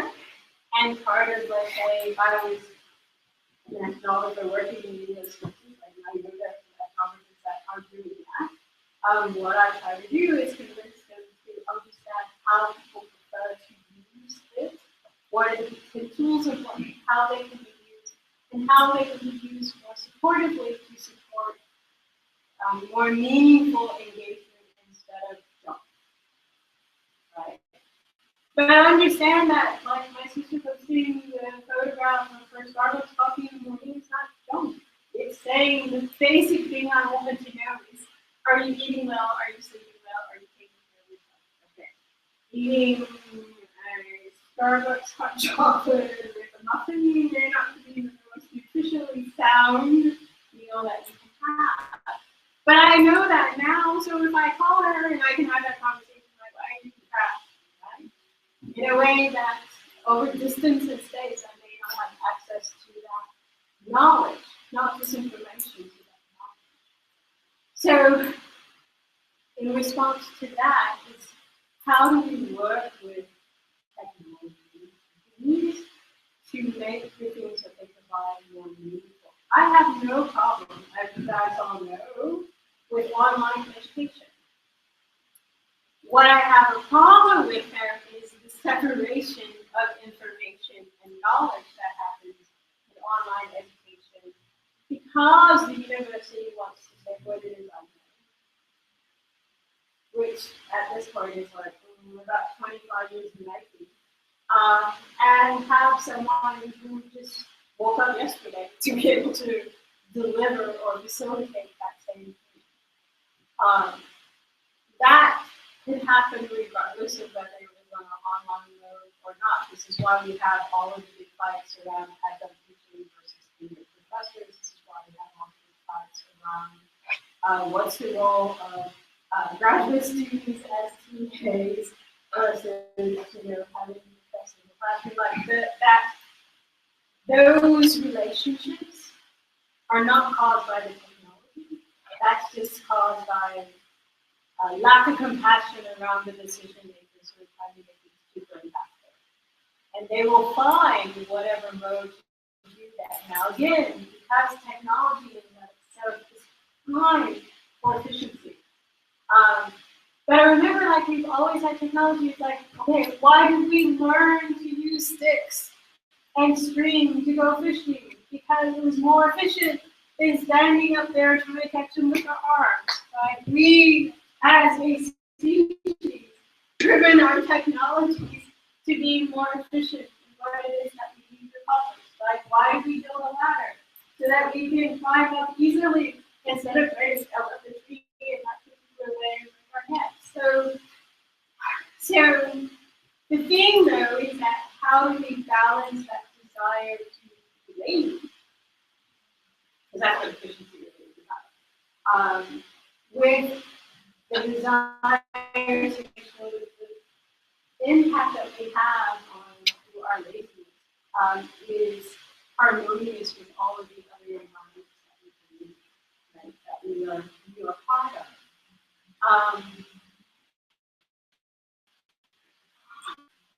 Was about slowing people down. Again, like we talked about indigenous culture here, like why do you have the totem system which says you can't eat this kangaroo because it's your brother, you can't eat this turtle because it's your sister, you can't cut down this tree because it's whatever, is that it's to slow people down so that they don't eat up all the turtles and don't eat up all the kangaroos and don't cut down. What we have lost in many ways, and the sustainability movement is trying to bring us back into that sense of how do we slow ourselves down? How do we say, hey, don't use a giant shovel to dig this up. Use a small shovel to dig it up. How do we slow ourselves down so that we understand the impact of everything that we do? So technology, because it's primed for efficiency, doesn't help with that. I guess the thing is that the decisions we need to make as technologists is how do we build in those reminders of slowing down? How do we, and you see that like in gaming, there's some cool stuff that they're doing in terms of kicking people off and saying, you've been on here for a really long time, why don't you go outside and do maybe for a second, and you won't let you log back in and say, you know, that you've actually gone out, or you just do that. World of Warcraft, that's why I never got addicted to World of Warcraft, because they may kick me out one time.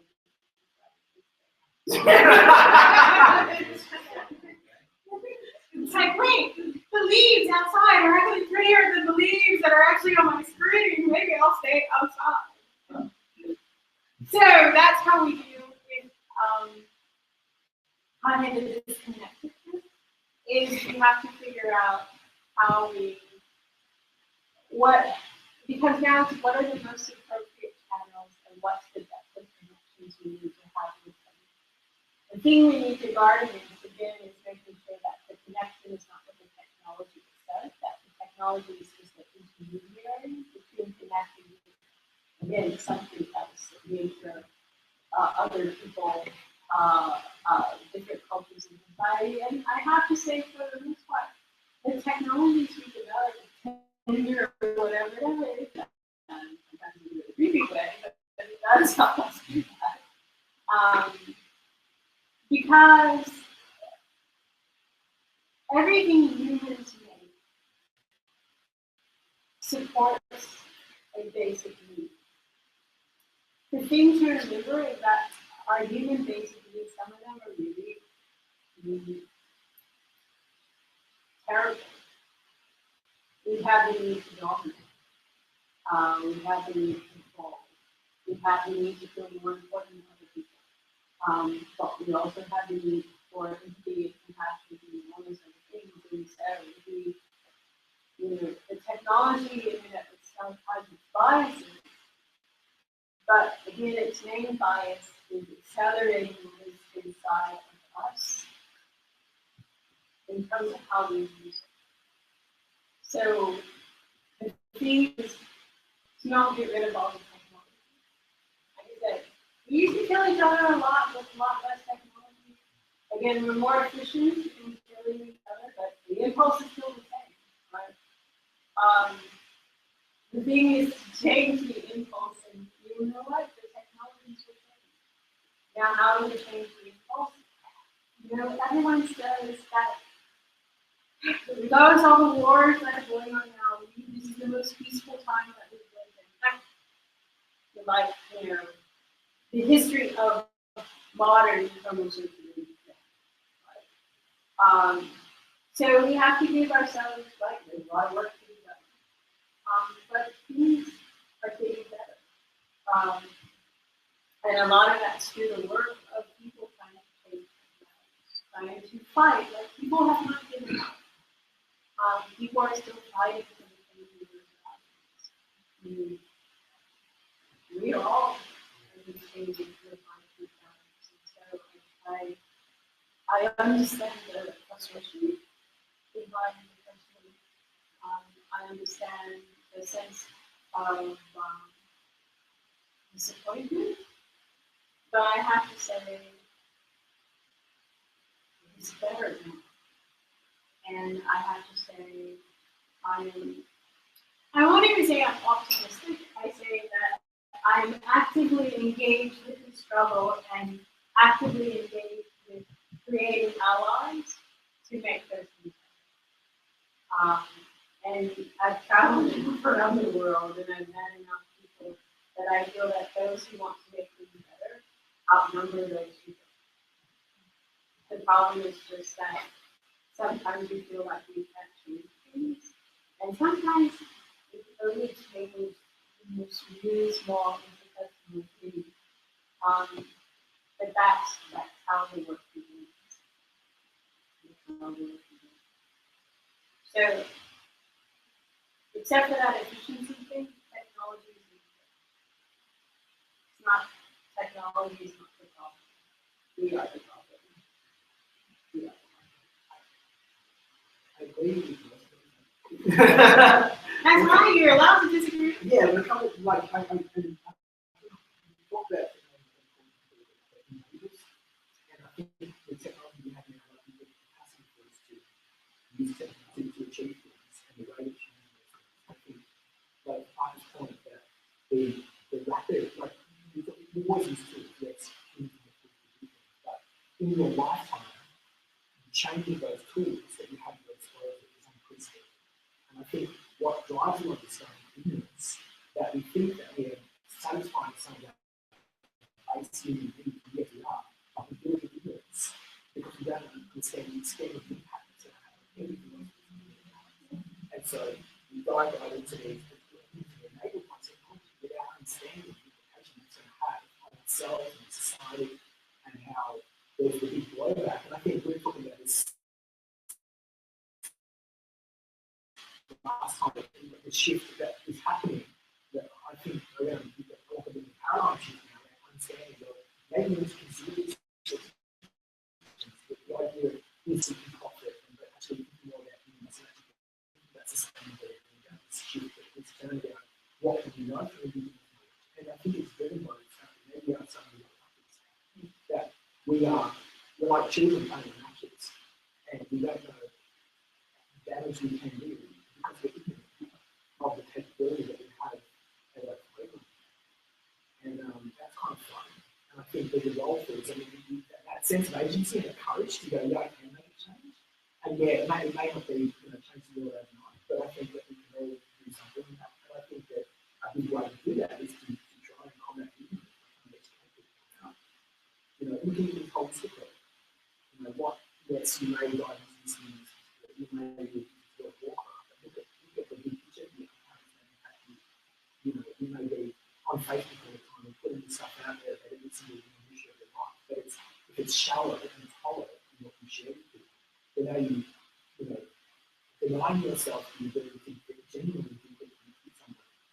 And I think that's, to me, is the bigger, the thing that strikes me when you talk about this. Are you judging somebody for judging someone? No, I'm saying that I'm not judging. I'm just saying that there's a possibility that people. I'm not thinking about judging. I'm just saying that the way that we use technology. So no, I don't need to argument with you. No. You said every moment you tell of their life, they might be shallow to you for the family. No, of so you course. have context. Yeah, right? yeah.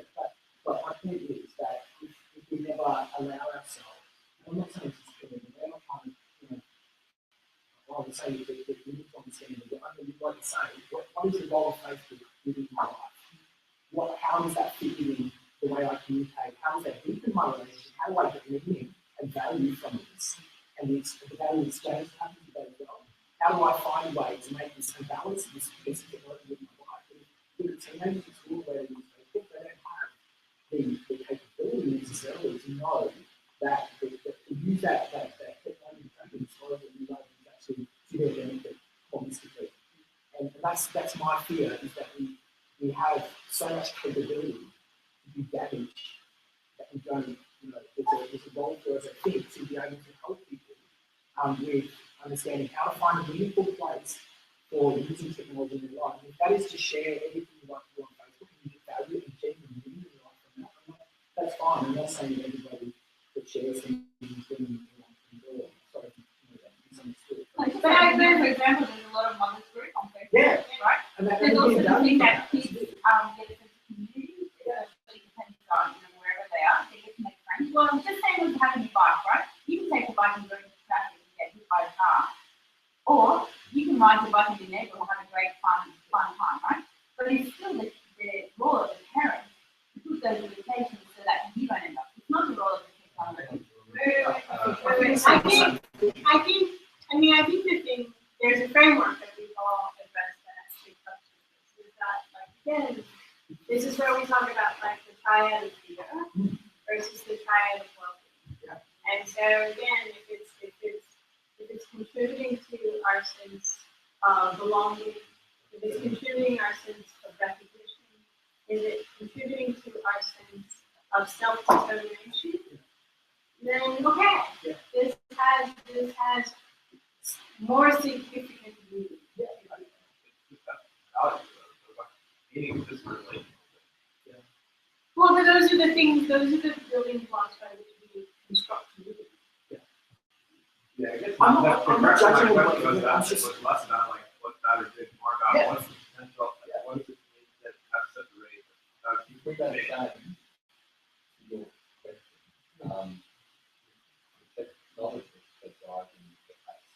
The reason we're driving, you might be, the reason we're driving the pace so quickly is because of competition. And first we bailed out our competition. So they cannot slow themselves down. And you might get another police slowing down. How do you, I'm not saying that's how you should. no, I think it would be good if it slowed down naturally, but I don't see it's ever going to happen well. Like that. Yeah. What we have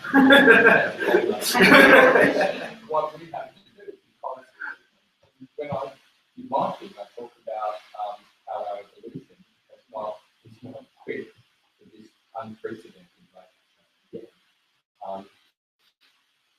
So there's this whole school of thought about enhancing about speeding up our own processes, in artificial ways, mechanical ways, and advancing our morality, advancing us to cope with what we were never meant to cope with in this time.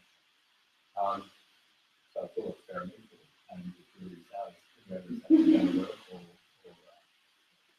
but they're thinking about it, and the technologists are thinking about it too, and not futures. So, I don't know. Well, I mean, but I think you emphasize that very important part, which is the problem, the hardest problem is that the things that we are developing is not in alignment with the natural rhythm of what it means to be. That we've stopped listening to our body. I have to have now a Fitbit tell me what I'm supposed to be doing with my body because I have to listen to myself. We've stopped listening. We've way stopped listening to nature. I mean, it's like you talk about like getting to indigenous knowledge system. They knew what the weather was going to be and they came into nature. You know what, those kids, they figured it out. They know when the rain is coming, they know when the sun is coming out. Yeah. So we stop listening to nature, we stop listening to our own bodies, we stop listening to everything that we do. I mean, it's like having this light on, it's like, this is really great, but we're totally not following our circadian cycles that tell us we need to be awake and we're supposed to be asleep and whatever. Why? Because it's more efficient for us to make us work 16 hours a day than normal, like 3 or 4 hours a day. Right? So the question is, what's the implication of all of that? We will evolve or die. That is the end game, right? And that brings me to actually, you said a typical VA project. Yeah, I was asking some. To me, that's like, how can you possibly go into it over 5 years when even the field of design anthropology may be disrupted by that time? It's not how they feel. Well, can I say that in the sense of it's like how everyone jokes about what's your dream job, right? As a design anthropologist, people say to me about the design anthropologist, you couldn't even meet people who work. But within that, the dream of Intel has to do with the fact that they actually have these long cycles, right? 5 to 7 years is the general sort of project cycle that they're in. And we all were doing 10 years and said, well, that has to be the fact that it takes them 5 years to build a new factory to produce a new set of chips that they're not going to be able to make us 5 Those tricks are supposed to be really. That's considered, and I guess it should have been 5 years. I should do that again. If I think of the work they do as it's really about design anthropological engagement, but the minimum time frame they have to think about something is 5 years. And then after that, it just becomes more complicated. Argue that the time frame there is driven by the reason they have. No, it's actually it's not driven by the technology. The technology is there. What it's driven by is all of the human resources and physical resources and all of things you can take to actually make the system run. Yeah, but what I mean is like it's driven by not driven from what is best for them. It's driven by what is best for the machine. And that's my point. Is that in terms of priority, one there's clear, and they have the luxury of being able to doing that for work in the field because they're doing something time because the constraint in the system is that every machine is a 5-year cycle rather than being driven by what's best for man here is working in a 5-year cycle. Let's expect that. Right, as a context with location, agile, like rapid iteration methodology is like not something that you tell your kids with like do agile methodology on your dog. It's not It's like I mean, the combination of agile and agility and There's a curve game. I don't want to see that. That's the Why did you do that? Why did you do agile. something? Now retrospective. But that's the Yeah. the other culture extreme that's clearly the dominant voice. Yeah, Particularly see, in user see, experience. and it's really interesting that because I think of when we were trying to work with the engineers to do agile, or like the way they were excited about it and the way we were excited about it was not about making it really fast or whatever. It was actually about the fact that making them more responsive. But the change was coming from humans, right? Because we were sort of saying, well, actually, from what we've learned from human field, this is actually what's going on with the way people think, and then they had to respond to that instead of like going through the process of like writing up their sort of use cases and all these kind of things that they've done, and then we coming in throwing out all the crap because people don't behave the way that they say they're going to behave in the use cases. So for us, like again, the promise of Agile was being able to disrupt that process of build it and they will come in a way to sort of say, okay, if you want them to come, this is the way in which you need to build it. And again, they're, this might be the la land, like I probably do not say safety or whatever. But that was the promise of Agile was sold on that principle of being able to respond to the human system as you design the technology system. It's a way of managing complexity. As people are complex. People are complex, and it's a dynamic system. So If we write it out, if we just write it out, we change it decide what we want to do. Just a few more decades and they'll tell us what we need to do. Well, this is why they're like MIT, because they're working on the computer. that's my self-determination. I think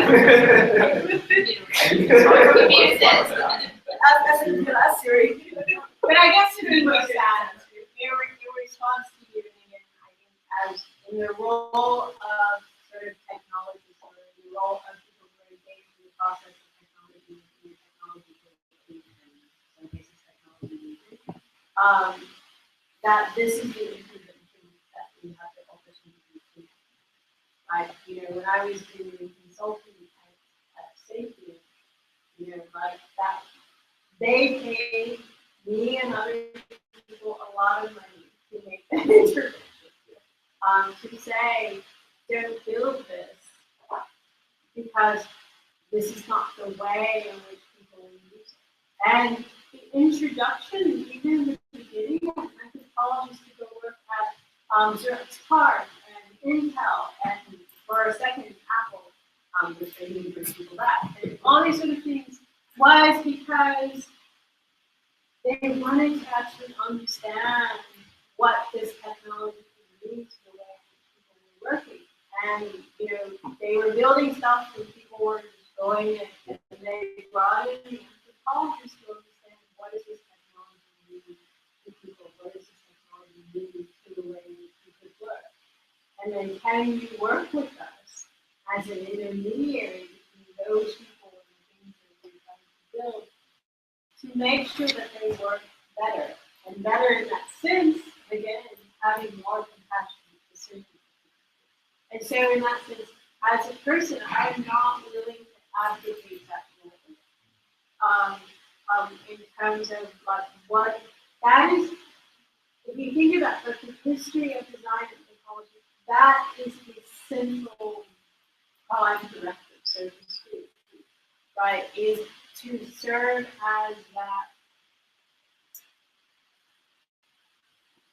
to keep the system from spinning out of control, to keep the system grounded in the rhythms of people in their everyday lives and the way in which they want technology to work. Like, there's nothing more shocking to show a technology company a video of the workarounds and hacks that people do to their technology to make it work for them, not in a way that it was designed, not in a way that it was designed. And it's the most humbling experience that any VP, director, or whatever ever had to from that technology doesn't work the way it works. And so that has always been the heart of what design anthropology is about in this engagement industry. And every design anthropologist that I know who is working in the industry has not advocated that way. In terms of making it more easy, sometimes figuring out how to throw it down the way that the client doesn't understand that companies work down. To make sure that those connections and feedback loops don't happen just from machine, but between people. In some cases, to not disintermediate people in the process of the itself. The threat there, I think, is the price of change and the speed of change becomes acceptable in the equation. Let's put stuff out and make that with rapid changes because it's a lot more cost. Maybe you don't need to worry so much about understanding what's going on and just wander it out.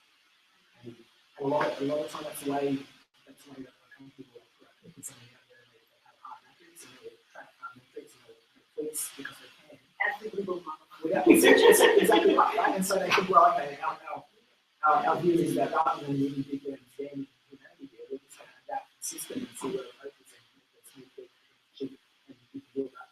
So they're ignorant. Right? They're ignorant, but they still find their way to be able to navigate. Sorry, I think everyone answered around your question, but I think your question is like, You have to ask what me a is question. meaning, what is the meaning of life kind of thing, where a lot Piggyback of off the question. people- Like a really good documentary to watch that will give you like a lot of information of like talking about the growth of technology and like how fast it's going and rapidly it's going and what man is going to do to like not a company, but to go design. It's called Transcendent Man. I don't know if anybody's seen that.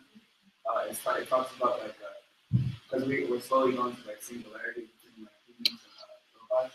They talk exactly about where it's going and I can't remember the name, but the guy he guesses like he's a technology person. He guesses like things that happen. Like he gets the first year of the first computer, and he gets like when singularity was going to happen. He said in 2029.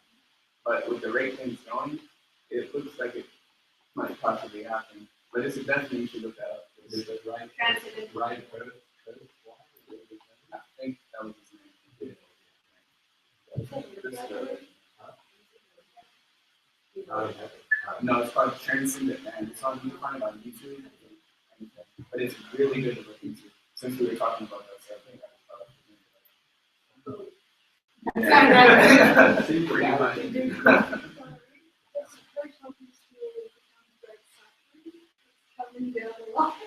I'm not training on YouTube, so I'd like to hear that.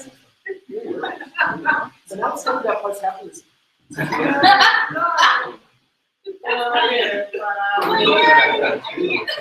I think the thing is that, you know, people forget, like the fuel system, with like the global system.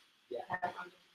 Or the thing I always think about is like, at one particular point in time, and I get this all the time, like, people say, you know, Dori, I just really out there and on with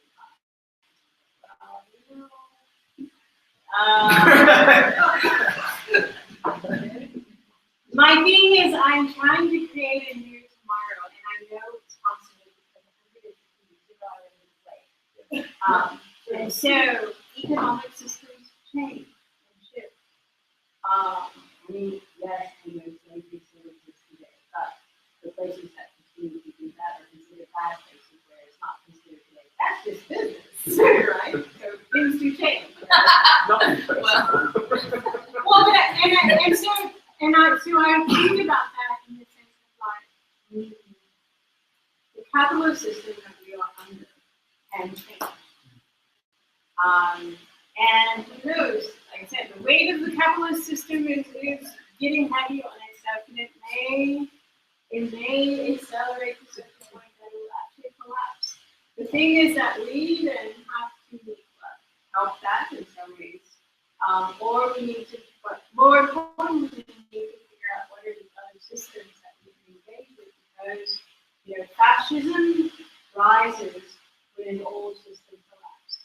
So what's frightening about, you know, our current Republican frontrunner, Donald Trump, as they can finally call out today, he's a fascist. And so he's feeling that vacuum of lack of power in the system in a way that we need to come up with a good alternative so he doesn't fascism comes in. So that's the kind of things that we must create an alternative language, an alternative way of how the world should work, and be very clear about how we articulate that. And everyone will say we're faithful, but like I said, 200 years ago, we really created this thing. That's like our idea, right? And so we got to respect it. Yeah. I'm not a futurist. 100 years ago, it wasn't crazy, no possible. Yeah. It was only considered possible. True.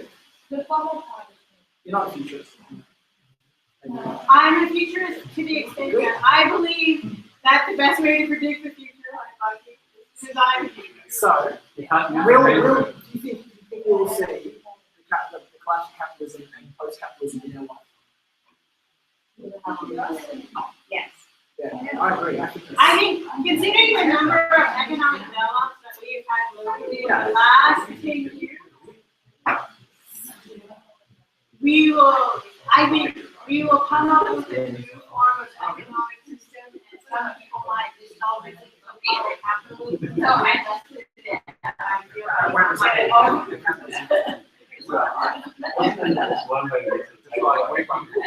Harry and I gotta work on that. that's because we're monthly not